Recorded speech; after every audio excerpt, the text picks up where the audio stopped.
मैं आया हूँ तो मुझे पता है खुराफात कौन कर सकता है, कौन सा गांव कर सकता है। आज की डेट में ये देखो 3 महीने से किसी भी गांव के सदस्य ने आके खुराफात करी कस्बे में भी नहीं गाँव पाएंगे।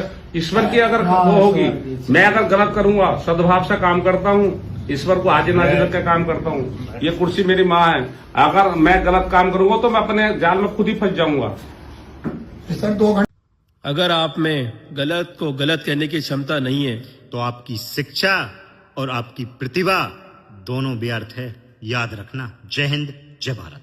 मालिक पोती किया चांद का मुख काला, मानवता की हत्या का इतिहास घिनौना रच डाला। अब बंद करो ये हत्याएं, वरना शिव स्वयं डरेगा। तुम ही भक्षक बन बैठे तो रक्षा कौन करेगा। आज वासुदेव कुटुंबकम एवं सर्वे भवन्तु सुखिनः विचारधारा वाला देश, जहां आज नक्सल समस्या ने गंभीर रूप धारण कर रखा है। प्रश्न उठता है, ये नक्सली है कौन?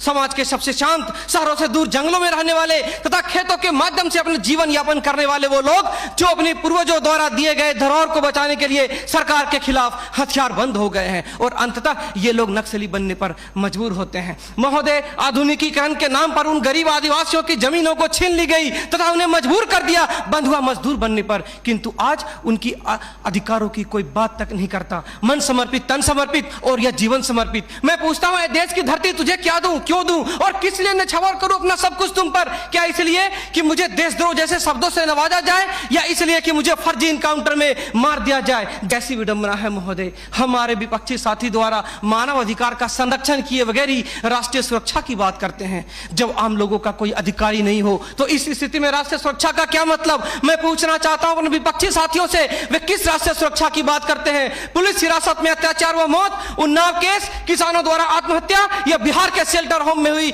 मासूम बच्चों के साथ दरिंदगी, क्या यह है राष्ट्रीय सुरक्षा?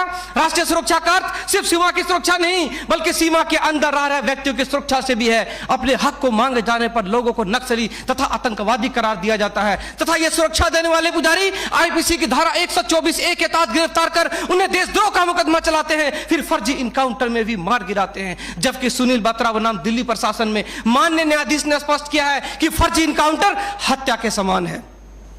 10 जुलाई 2004 को मनोरमा देवी के साथ दुष्कर्म और उसकी हत्या तथा पूर्वोत्तर राज्य की महिलाओं द्वारा हम सुरक्षा बलों के समक्ष निर्वस्त्र होकर विरोध प्रदर्शन करना इस बात का द्योतक है कि हम सुरक्षा बलों ने arms force special power act का दुरुपयोग कर नाजायज फायदा उठाया है। वहां के लोगों को जबरन गिरफ्तार कर उसे मानसिक एवं शारीरिक रूप से प्रताड़ित किया है तथा उनकी बहु बेटियों के साथ दरिंदगी कर मानवता को संसार किया है। यह देश की सभ्य समाज एवं लोकतांत्रिक शासन प्रणाली पर प्रश्नवाचक चिन्ह है। सीआरपीसी की धारा 41, 42, 107, 151 के तहत बिना वारंट गिरफ्तार करने की शक्ति, सीआरपीसी की धारा 129, 130 मजमे को तितर बितर करने की शक्ति और जरूरत पड़ने पर गोली चलाने तक की शक्ति इन सुरक्षा बलों को दी गई है। और कितने अधिकार दिया जाए इन्हें? तो दे दो रोलेक्ट एक्ट जैसा अंधा कानून और ढूंढते रहो इतिहास के पन्नों पर स्वतंत्रता एवं समानता जैसी शब्दों को। महोदय, आज जरूरत है चिंतन की, मंथन की, जागरूकता की, लोगों में विश्वास जगाने की। आज जरूरत है सुपर 30 जैसे संस्थानों की, ताकि अपने पथ से भटके हुए बच्चों को उचित शिक्षा,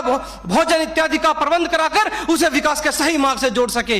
मैं जीना चाहता हूं इंसानों की फौज के बीच में, मैं जीना चाहता हूं उगते सूरज की किरणों के बीच में, सुंदरता और सुगंध के बीच में। मेरी इच्छा है काश मिल जाए मुझे थोड़ी सी जगह इन जीने वालों के दिलों के बीच में। जय हिंद।